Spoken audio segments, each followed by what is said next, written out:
Go.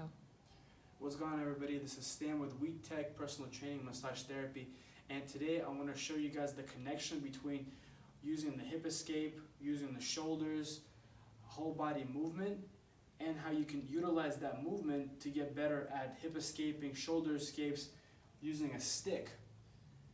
The first, think about this, the connection. When you're on the ground for Jiu Jitsu and we do something like a bridge, the bridge requires one shoulder to go up and the same hip, the same side to move to throw somebody off with leverage. So this is the movement. When one shoulder goes back, the other shoulder goes forward. Your hands become connected in order for you to create that leverage. Push-pull, right? Push-pull. So the more you practice this at home, the better it is when somebody is on top of you and you can understand how to do that movement and move on balance. Now think about something else. Think about the shoulder escape. When somebody's on your side and you're flat, you can't just turn and just try to move your hips away. You have to create space. You have to get up on one shoulder. So the shoulder escape, you get on one shoulder goes forward, and then you pull this shoulder, once you have this shoulder up, pushing them away, while this one pushes, this one pulls back. So that kind of motion, pulling one, pushing one, is what allows you to keep in your hips. Push-pull with the shoulders. So those two motions, when you practice them, will help you. Standing, it's going to translate to standing, but standing, if you take a stick, there's a drill you can do. It's from different martial arts, but the drill is simple.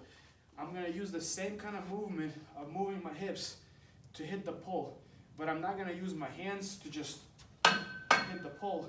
I'm going to use the same bridging, pulling the shoulders back and forth to hit the pull to get my whole body to step.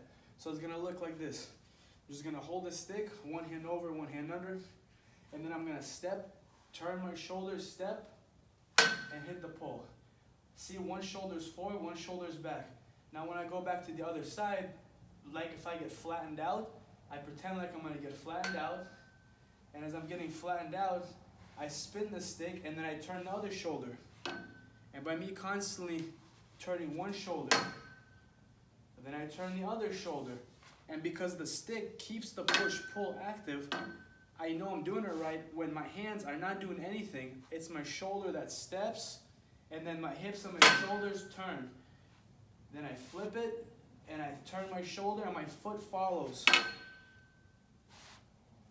The foot follows. Shoulder turns, hip turns.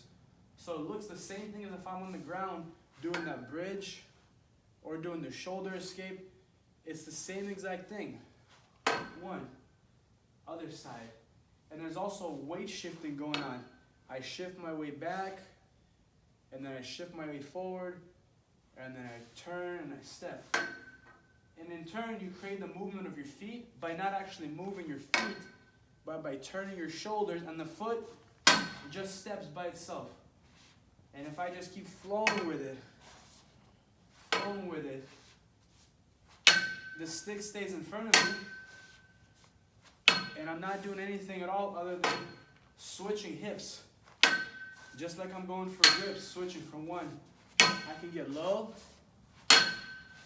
turn the shoulder, footsteps. And then I turn back the other way, shoulder, footsteps.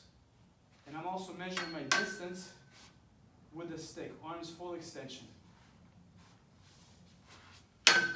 So, there you have it. That's how you can practice the bridges, the shoulder escapes, and this drill with the stick, which will connect the push-pull when you're going in to make grips, balance, also wrist dexterity, and a lot of different things like distancing, weight shifting. Thank you so much.